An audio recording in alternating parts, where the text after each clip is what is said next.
Genre fiction. This is a term used to represent a very, very wide range of books, plays, TV shows, movies, and so on and so forth. It is in many cases supposed to mean that the themes depicted in the work in question are standardized, with the narrative being plot-driven.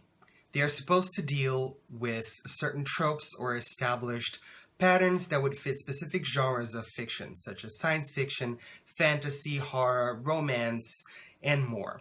It is also in many cases understood to be the antonym of literary fiction, and that is precisely the point of my video here today, to discuss the merits of genre fiction and to consider how people might view certain genres, adding to them certain levels of preconception that can be negative or positive. The term itself carries quite a lot of baggage, and sometimes it's used to describe whatever isn't worthy, whatever is considered to be less literary.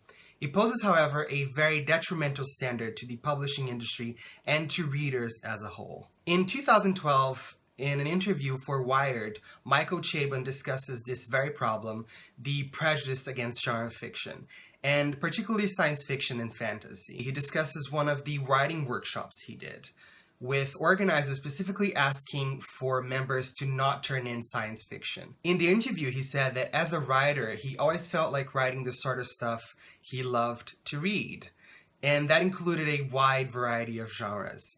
When it actually came down to it, he felt discouraged by the attitude of his colleagues in the workshop, and that he wanted to be read and to be afforded the benefits that were to be received from the people in this workshop. From another perspective, we also have the case of Margaret Atwood, the celebrated writer of The Handmaid's Tale and the Oryx and Crake trilogy.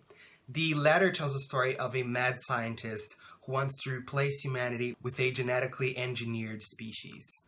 Now, Atwood herself has in many occasions declined to label her novels as science fiction. She says that doing so would be misleading to her readers, because she believes that science fiction is about things that are outside the realm of possibilities today, and about things that don't already exist. That definition is, as you might have guessed it, very problematic. She in turn has said that she prefers to label her books as speculative fiction instead. Some of us, readers of science fiction and fantasy, may be familiar with that term, as it is most commonly used to describe a wider range of stories that use some form of non-reality or speculation. Science fiction, fantasy, and horror are then all considered to be speculative fiction. And as you can tell by what I've said so far in this video, you probably can tell that I disagree with Atwood greatly. Another person that disagrees with her, and did so publicly even though they are friends, is Ursula K. Le Guin, an also very highly celebrated author that everybody is definitely aware of, and a writer of The Left Hand of Darkness and the Earthsea series. Le Guin has written before about the merits of fantasy as literary genre in Cheek by Jowl, and although I have not read that yet, I really want to, and I definitely recommend reading that, especially after this discussion. After Atwood gave her remarks about the classification of her books, and specifically about the Oryx and Crake trilogy, Le Guin said that Atwood is not actually making a viable literary distinction when she says science fiction is all about the things that aren't possible today, but that she's rather protecting her works from literary bigots who renegade genre fiction to a literary ghetto, as she puts it. I can't say if Le Guin is actually correct when it comes to the reasons behind why Atwood won't classify her novels as science fiction. With that said, however, those certainly do look like very possible reasons. And with Le Guin being such a prominent science fiction and fantasy writer, she must know a thing or two about these preconceptions and prejudices against genre fiction. Even by going to a number of bookstores, you can see the often small sections dedicated to science fiction and fantasy that are often in the back of the bookstores. Most of the time, the only versions available will be paperbacks or mass market paperbacks. Meanwhile, the books considered to be literary fiction are displayed in the front with their shiny hardback covers. For the most part, this is a sad truth. No one can say, however, that science fiction and fantasy aren't financially viable. These genres are now more popular than ever before, and some, in fact, end up getting very lucrative adaptation deals. But are they as good as literary fiction? Yes. There are a number of science fiction and fantasy works, and many other things considered to be genre fiction that in fact are fantastic novels of ambitious literary scope. They can deal with very relevant issues and provide social commentary that is not very commonly found elsewhere.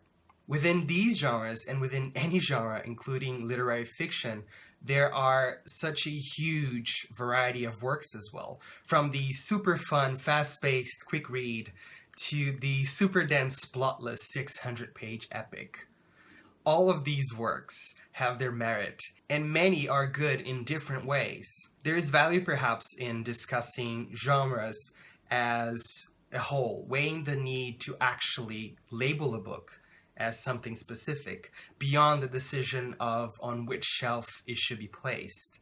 But regardless of the necessity of genres, or the lack thereof, it is incredibly naive to believe that anything considered genre fiction can be only one thing. It is also naive to believe a fun book can't be a literary marvel.